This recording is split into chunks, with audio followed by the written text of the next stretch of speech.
नमस्कार, मी किरण रोहिदास. आपण पाहत आहात ज्ञानराज टीव्ही मराठी. पाहूयात आजच्या काही ठळक घडामोडी. प्रवर्तक युनियनच्या वतीने मी खूप खूप तुमचं स्वागत करते. आणि आजचं जे कौशल्यपूर्ण जे तुमचं कौशल्य वृद्धीकरण जे तुमचं प्रशिक्षण आहे त्याच्यासाठी तुम्ही जे हजेरी लावून जे प्रोत्साहनपर तुम्ही जे प्रोत्साहन दाखवलेलं आहे ते खूप खूप चांगल्या प्रकारे आहे.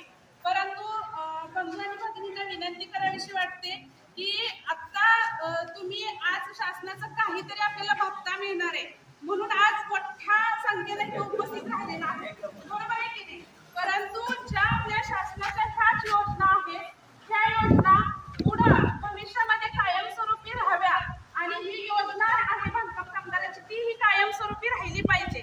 तसंच आपल्या ज्या योजनेमध्ये शिष्यवृत्ती असेल किंवा पतीच्या निधनानंतर जे महिलांना जी मिळणारी पेन्शन असेल, तुम्हाला त्या ट्रेनिंगचा भत्ताही मिळणार आहे. 4,200 रुपये त्याचा ट्रेनिंगचा भत्ता मिळणार आहे.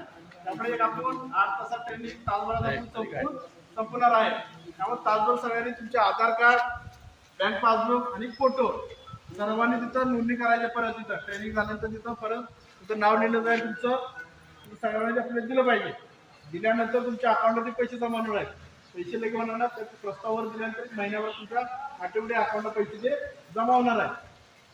त्यामुळे सर्वांनी आणि इथून पुढे अजून बॅच आहे, एकच बॅच नाही, त्यानंतर अजून परत 50 होणार आहे. एवढी लोक येतील त्या सगळ्याची आपण ट्रेनिंग घेणार. आज बांधकाम कामगार घेणार आहे, परत घेणार आहे ते पेंटरचं घेणार आहे, परत आहे वेल्डिंग काम करणार आहे, परत ती स्लायडिंग दरवाजे करणार त्याचं ट्रेनिंग असणार आहे. जर ट्रेनिंग घेणार असेल तर आपल्याला कोणतं कामगार असणार ती ट्रेनिंग देणार. त्यामुळे सर्वांनी हे ट्रेनिंग झाली की